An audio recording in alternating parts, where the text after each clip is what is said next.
Aquí empieza el editorial de Platica con Ángel, su sección editorial, correspondiente al miércoles 30 de marzo del año 2022. El título: ¿Tendrá límites su conducta? No, perdón, efectivamente ya nada sorprende. Miren ustedes, esta semana el presidente tuvo a bien lanzar la que quizás sea, pienso yo, la más exagerada, absurda y fuera de toda lógica y raciocinio ocurrencia. Cuando el INE y el Tribunal Electoral lo paran en relación con este afán del famoso decretazo y la revocación de mandato, etcétera, etcétera, y en ese momento él lanza su gran idea. Es una idea grandota, es ideota, no idiota, ideota. El presidente no tiene ideas pequeñas, tiene puras ideotas. ¿Quién podría lanzar solamente ideotas? El idiota, es pregunta. Muy bien. Entonces el presidente dice que el pueblo elija a los consejeros y también a los integrantes del tribunal. En realidad, a él no le importa quién los elija. Lo que le importa es que no son sus lacayos. No es una Rocío Nale o un Octavio Romero. No es alguien que ni idea tiene del tema que ve la institución a donde lo enviaron. No es una señora Cloutier que no tiene idea de la economía, pero es secretaria de Economía y así. Resulta que como los consejeros, primero veamos la parte del INE, son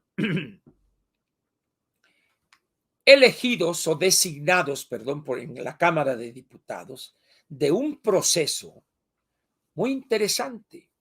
Se juntan, a ver, todos los que quieran ser, apúntense aquí en esta lista. Y ahí van todos. Algunos afines a López, otros a este partido, otros a ninguno, unos muy brutos, unos muy inteligentes, unos muy experimentados, otros muy novatos, pero se juntan ahí como 150, 80, 100, 200, los que sean. Y entonces hay una primera criba para dejar a un número manejable y mediante una serie de pasos se llega a un número que se lleva al pleno por ternas. Si se van a nombrar para reemplazar a los que terminaron su encargo 4 consejeros electorales, entonces habrá 4 tercias. 4 tercias donde intervienen los partidos. ¿Por qué? Porque ellos son el poder legislativo, están ahí en la Cámara de Diputados. Entonces, ahí no es la negociación, porque cada uno de esos 3 compite y expone y le preguntan y dicen, etcétera, de tal manera que no es tan fácil pasar todas esas pruebas para los que son siervos de López, al grado tal de que los que han sido designados, han entrado en este sexenio a ser consejeros del INE, pues resulta que no han votado con el presidente. Entonces es muy probable que los que van a ser designados en la Cámara de Diputados el año próximo ocurra lo mismo. Y como el presidente sabe eso, quiere cambiar radicalmente el procedimiento. ¿Y qué quiere hacer? Pues a la moda, la consulta, que el pueblo elija, que el pueblo diga, elija de manera directa. Y dice uno, con todo respeto para el pueblo bueno y sabio, ¿qué carajos idea tiene de los requisitos que debe satisfacer un consejero electoral o un integrante de la Sala Superior del Tribunal Electoral del Poder Judicial de la Federación? Pero lo que quiere hacer el presidente es utilizar su imagen, su popularidad, entre comillas, y dice, cada uno de los 3 poderes dará 20 nombres irreprochables, honestos, dice él. Lo correcto es honrados, pero bueno, vamos a perdonarle ese mal uso del lenguaje. Para que sean 60 y de ahí que salgan los consejeros y los magistrados. El periódico Reforma se dio a la tarea de investigar en qué otros países los integrantes de los organismos electorales semejantes al INE y al tribunal, y de 217 países donde consultaron, en ninguno se selecciona a los integrantes tanto del Consejo como de la Sala Superior de esa forma, sino que son procesos delicados, procesos donde se analiza de una manera exhaustiva a los candidatos. ¿Por qué? Pues porque una serie de decisiones va a estar en sus manos, y de ahí que los conocimientos jurídicos, la experiencia en un puesto de decisión relacionado con la materia, etc., la formación académica también, deben ser tomados en cuenta para integrar el Consejo General con personas calificadas, con personas que conozcan la materia y sus decisiones estén debidamente fundamentadas. Pero eso no le interesa a López. A López lo que le interesa es que voten lo que él quiere, que le den permiso. Y lo curioso y trágico, más que curioso de esto, es que la prohibición constitucional a los partidos, a los funcionarios, de hacer promoción del proceso de revocación de mandato, eso lo promovió Morena. Morena insistió y exigió que se pusiera así en la Constitución, en el artículo 35. Y esa prohibición la respetaron y quedó en la ley federal de revocación de mandato. Nadie les impuso ni censura ni que se callaran. Por eso este carezapo del Delgado, ¿cómo se apellida? De Mario, dice, es que no sé esto. A ver. Pero si ustedes fueron los que promovieron el cambio constitucional, la reforma, y ustedes son los que promovieron la ley y echaron un montón. Ahora resulta que cuando ya saben que no van a tener los números que esperaban, pues en ese momento se asustan y hay una campaña en todo el país con anuncios espectaculares, con propaganda de todo tipo. Y cuando el INE, a través de su Consejo General y el Tribunal Electoral en la Sala Superior, que están obligados a hacer que se respete la ley, ellos no hacen leyes, ellos tienen que apegarse a lo que el Poder Legislativo aprobó. Entonces, lo que quiere el presidente es que olvídense de esa fregadera de la ley y órale, y vamos a seguirle. No, señor, se equivoca usted. Y por eso dice, vamos a elegir a aquellos que tengan vocación democrática. No, le faltó decir vocación lacayuna, para que hagan lo que yo quiero. Eso es todo el asunto. Pero la magnitud de esta ocurrencia no tiene parangón, no tiene igual en estos 3 años y 4 meses. Estamos pues ante una situación donde ya la pérdida total de cordura, de salud mental, es más que evidente. El presidente, ante la desesperación que lo apabulla, ante la desesperación que ha hecho presa de él porque nada le sale, porque no hay recursos, porque va bajando la captación, entonces se le ocurre una bola de babosadas, pero con tal de llamar la atención y presionar. Ahorita ni siquiera eso tiene esos efectos. Mañana o pasado, dentro de 3 días, va a sacar otra, porque no tuvo el efecto. Mañana la gente va a estar pensando en otra cosa y pasado mañana en otra. Entonces, dice uno, ya nada debe sorprendernos de esta persona. Ya está fuera de sí. Para decirlo en palabras claras, ha enloquecido el presidente. Entonces, ante una persona así al frente del gobierno, una persona que ha perdido todo indicio de salud mental, ¿qué nos puede sorprender? Nada, absolutamente nada. Entonces, eso es lo que pienso, pues. Ahora bien, miren, vean ustedes. La Secretaría de Hacienda dio a conocer hoy los documentos correspondientes a febrero del año en curso, que llevan un mes de desfase, hay que captar esa información. Un documento que yo suelo cada mes mostrar aquí. Es información de finanzas públicas y deuda pública, enero-febrero del 22, es decir, el primer bimestre del año. Y vienen cosas interesantes. En el año 2020,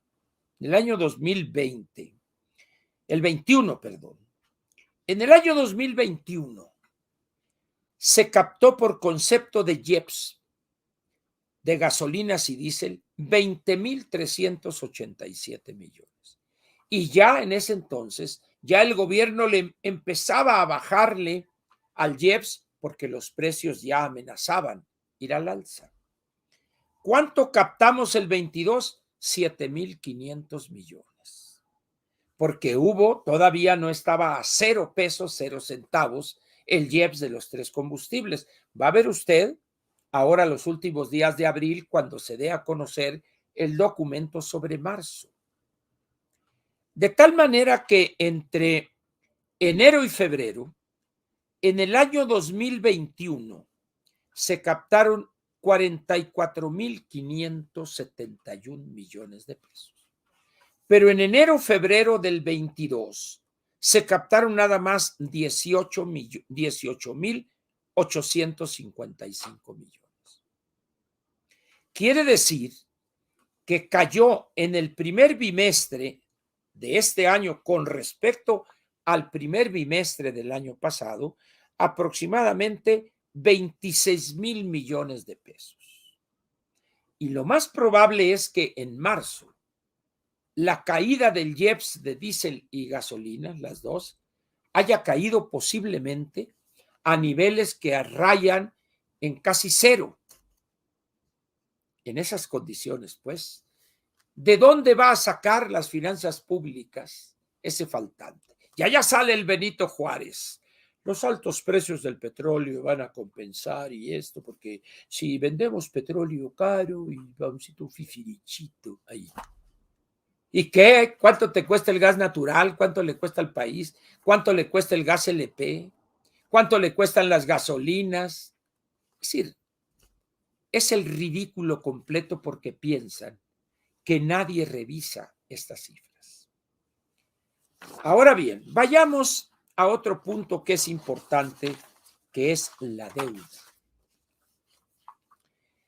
Normalmente, estos funcionarios como este inútil de Benito Juárez, nomás hablan de la deuda del gobierno federal, pero hay una parte muy importante de la deuda pública, interna y externa, que es la del sector público en su conjunto.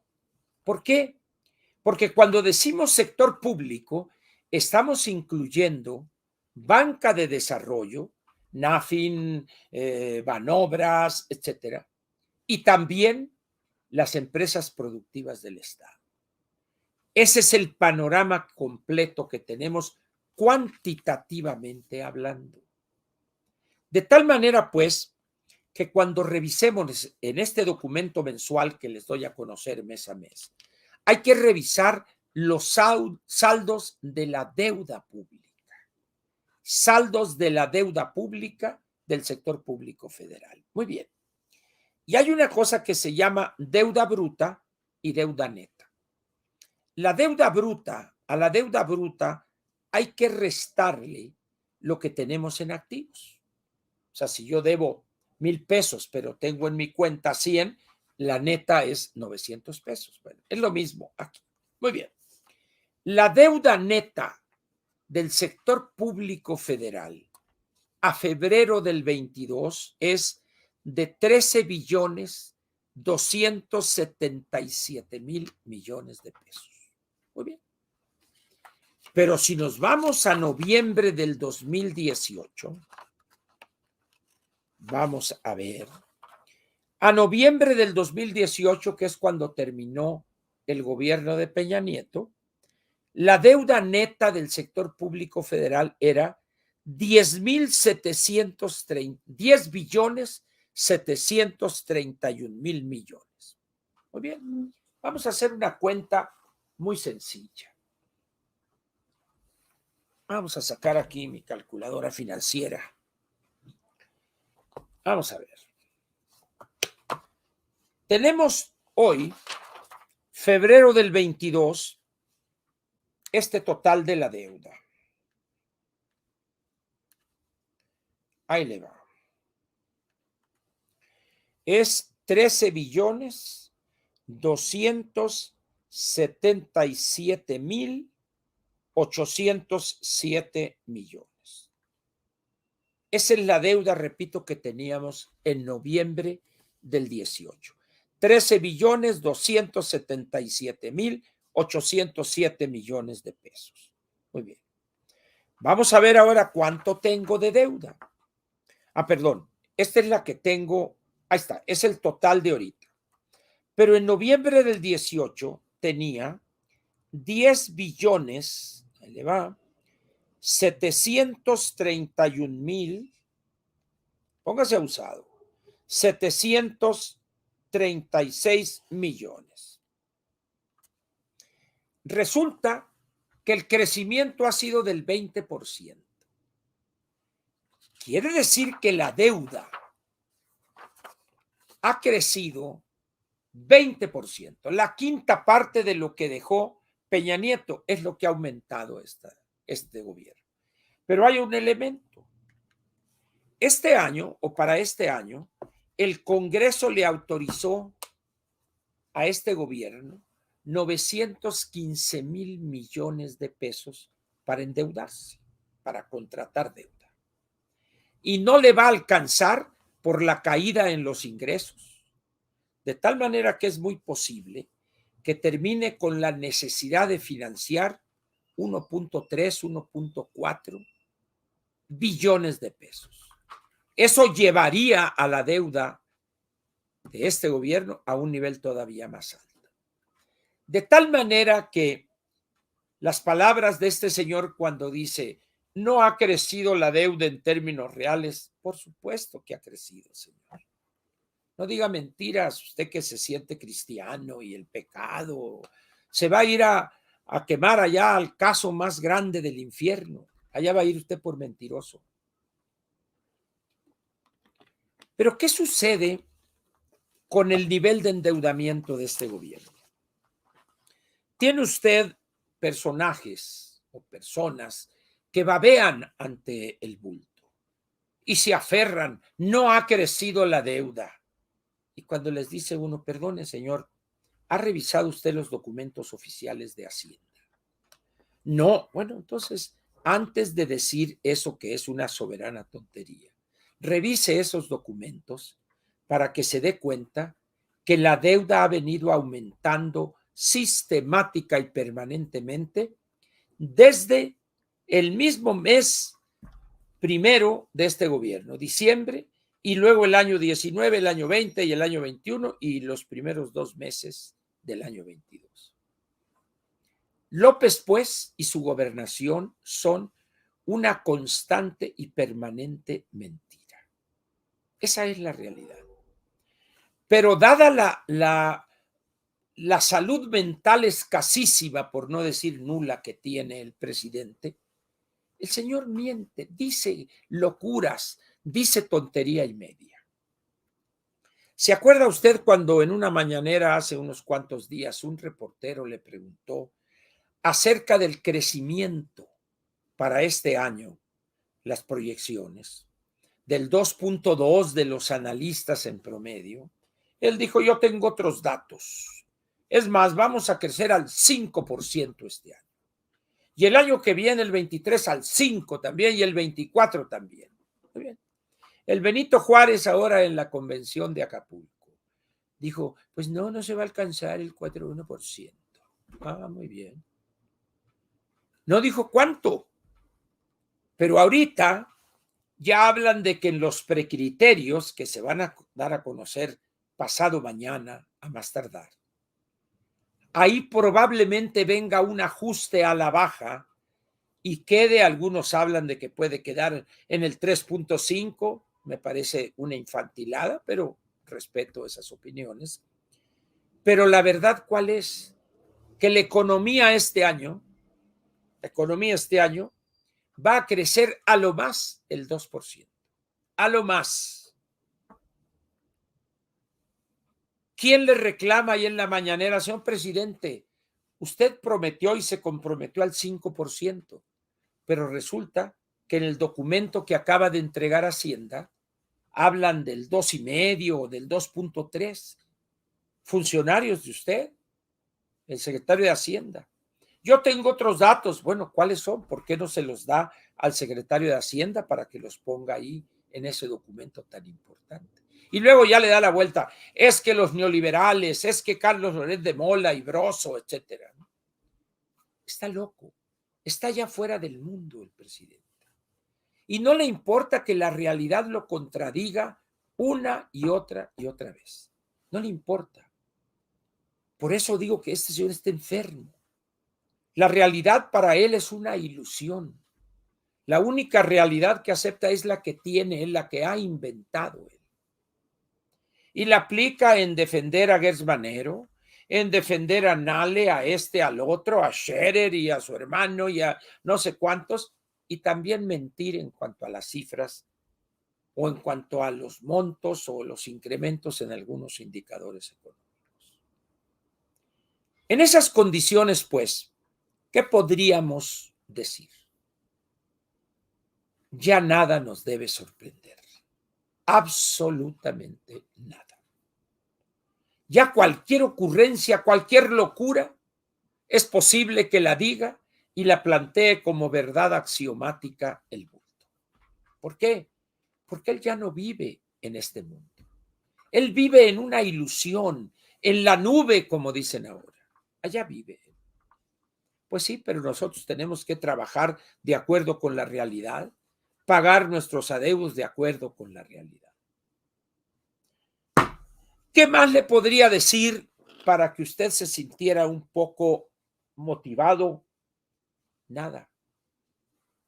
Hoy es imposible prácticamente encontrar en este gobierno un elemento positivo que induzca al optimismo. No lo hay. Las masacres. Mataron creo que a 19, dice. Ah, sí, me informaron, pero es un pleito entre dos grupos. ¿Y eso qué? Ahora se le ha pasado al presidente y ha ninguneado un programa de su señora esposa. Libros para los sicarios. Y en Ciudad Obregón dijo, ustedes vayan con un sicario y entréguenle un libro. Hermano sicario, aquí está este libro, dame tu arma. Y el inútil y arrastrado del Poncho Durazo aplaudiendo. Ah, qué buena idea. Han seguido las muertes, los asesinatos. ¿Dónde están los libros, señora? ¿Dónde, doctora Gutiérrez Müller? ¿Dónde están? Están matando mucha gente en Sonora. Mande unos trailers de libros, por favor, para que ya los sicarios entreguen las armas. Mande a Jalisco un tráiler completo de libros nada más para el señor Nemesio, para que se ponga a leer y ya no maten a la gente. Yo creo que el presidente ha menospreciado el impacto de la lectura. Pero en fin, algún problema debe haber entre él y su señora esposa que un programa tan importante como Libros por Armas no lo ha festinado el presidente. ¿Ya no le cree a su señora? ¿O habrá otros rayos luminosos a los cuales le cree más y a ella no le cree? No lo sé. Muy bien, aquí termina en este momento la sección editorial de Platica con Ángel, correspondiente al miércoles 30 de marzo del año 2022.